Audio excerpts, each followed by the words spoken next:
Former Dio and Dio Disciples guitarist Craig Goldy has weighed in on the way Vivian Campbell was fired from Dio, saying that Vivian must have done something pretty insulting to get himself kicked out of Ronnie James Dio's band. Ronnie, Vivian, drummer Vinny Appice, and bassist Jimmy Bain collaborated on the first 3 Dio albums: 1983's Holy Diver, 1984's The Last in Line, and 1985's Sacred Heart, before the Irishman Vivian Campbell left to join Whitesnake in 1987. Vivian later publicly took issue with Ronnie's need for total control of the band, claiming that finances played a major part in the bad blood that preceded his exit. Specifically, Campbell said that it had become increasingly clear to him that Ronnie's wife and manager Wendy was determined to separate Ronnie from the band. She didn't see Dio as one creative unit. Ronnie knew better, but I suspect that in an effort to win back Wendy's love after the couple split, he was willing to bend to her whims. Thus began the beginning of the end for the original Dio band. He also said that Ronnie failed to deliver on his early promise that by the 3rd Dio album it would be an equity situation between all the band members. Goldy discussed Campbell's split with Dio in a newly uploaded audio interview with Full and Bloom. He said, "It made perfect sense why they all thought they were going to get a piece of the pie. And I think Ronnie really meant it, because when you really think about it, what a great way to start. Here are Ronnie and Jimmy starting a band together with this kid that nobody knows about, who's fucking furious on guitar. And that first album just skyrocketed. So it's not that Ronnie started a band with a bunch of nobodies. So it makes sense that he would say, hey, by the 3rd album or so, we'll make this more of an equal share thing. Because it costs a lot of money for the buses and the bus drivers and the hotel rooms, the arenas and the lighting and the PA system.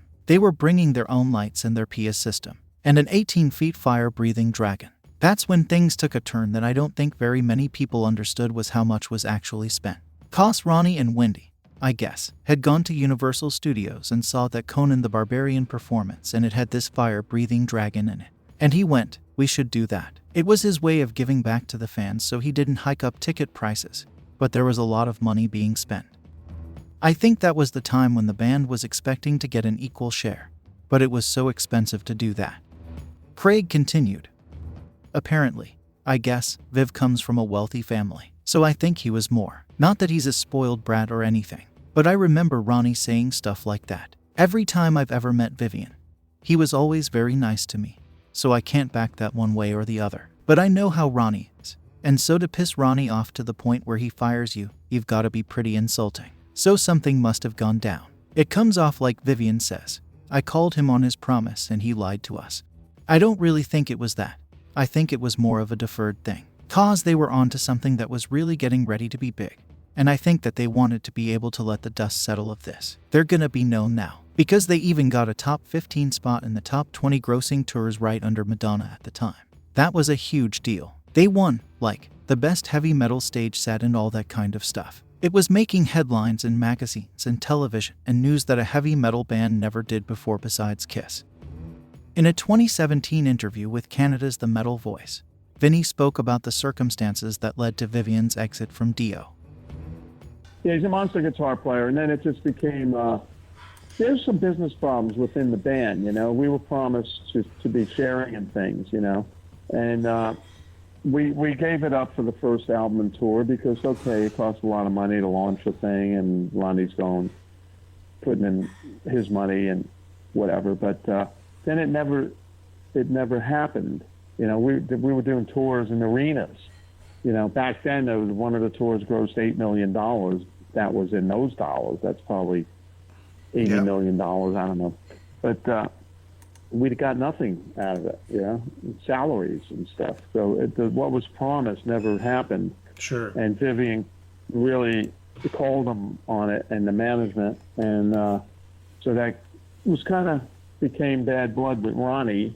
But, you know, we all felt the same way, that we're getting a little bit less. We're not getting what we were promised, and we should be doing better than we're doing. You know, somebody's making a lot of money here, and it wasn't us. So that's what happened with Viv, and then Ronnie and Viv didn't see eye to eye, and then finally Ronnie said to me, I'm going to fire Viv. I'm like, what? Yeah. And I just was in shock, and I kind of mentioned that that's not a great idea, you know, Viv's the sound of his band. So, and he decided that he can go on without him. So that's what happened. Whenever you got something that works with a band, that's magical with the people in it, you don't do that. The resentment between Campbell and Ronnie James Dio remained unresolved even at the end of the singer's life in 2010. Not long before he passed, Dio told an interviewer, "In my opinion, Vivian no longer had the commitment to the band he had in the early days. He was, and remains, an excellent guitarist. I never lost sight of how good he was as a musician. But as a person, well, he was no longer on the same page as the rest of us. That annoyed me hugely. When you've got 4 people really stretching and straining to do their very best, and one person who's clearly holding back, it makes for an unhappy camp." Jimmy Bain, who played with Ronnie in an early version of Rainbow, and later appeared on 7 Dio albums, told UK's Metal Hammer in 2012 that Viv did nothing that warranted his removal from Dio in what is still considered to be a cowardly way. "For me, firing Viv was the biggest mistake of Ronnie's career. The problem could have easily been resolved if there had been a will to do so." From Ronnie and Wendy. Bain also felt that Dio was in decline by the time the band released Sacred Heart. Dio should have gotten better with each album, but what happened was the opposite, Jimmy told Metal Hammer. The production was watered down with all the keyboards, and the songs were not as good because it became harder to satisfy Ronnie's need to complicate arrangement and structure. Thank you for tuning in, and please hit that like button, it's appreciated. Make sure that you subscribe for more rock-related content.